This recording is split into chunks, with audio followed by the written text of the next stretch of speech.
শুভরাত্রি। আজ আমি এমন একটি প্রবাদ নিয়ে কথা বলতে এসেছি যা আমরা ছোটবেলা থেকে শুনে আসছি। জন্ম হোক যথাতথা, কর্ম হোক ভালো। শুনতে খুবই সুন্দর, তাই না?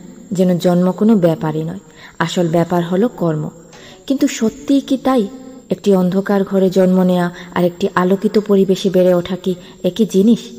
একটি বীজকে পাথরের ওপর ফেললে আর উর্বর মাটিতে রোপণ করলে দুটির পরিণতি কি একই হয়? কখনোই নয়। তেমনি আমাদের জীবনও একটি বীজের মতো। আমরা কোথায় জন্ম নিচ্ছি, কোন পরিবারে, কোন সমাজে, এগুলো আমাদের জীবনের ভিত্তি তৈরি করে দেয়। ধরুন, একজন শিশু বস্তিতে জন্ম নিল। সেখানে পর্যাপ্ত পুষ্টি নেই, স্বাস্থ্য পরিষেবা নেই, শিক্ষার আলো নেই।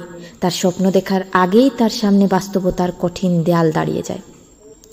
অন্যদিকে একজন শিশু ধনী পরিবারে জন্ম নিল। তার জন্য সব সুযোগ সুবিধা তৈরি, ভালো স্কুল, ভালো খাবার, এমনকি ছোটবেলা থেকেই তার জন্য পথ তৈরি করে রাখা হয়। এখন কর্ম হোক ভালো, এই কথাটি কার জন্য সহজ? বস্তির শিশুটির জন্য, যে জীবন যুদ্ধে টিকে থাকার জন্য দিন রাত লড়াই করছে, নাকি সেই শিশুটির জন্য যার কাছে সব সুযোগ সুবিধা হাতের মুঠোয়? আমাদের সমাজের কাঠামো এমন যে জন্মস্থান আমাদের অনেক সুযোগ সুবিধা নির্ধারণ করে দেয়।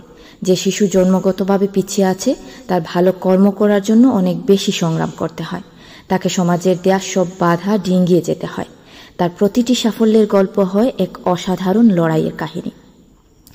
কর্ম ভালো হওয়া উচিত, এই কথাটি কেউ অস্বীকার করে না। কিন্তু কর্মের সুযোগ তো আর সবার জন্য সমান নয়।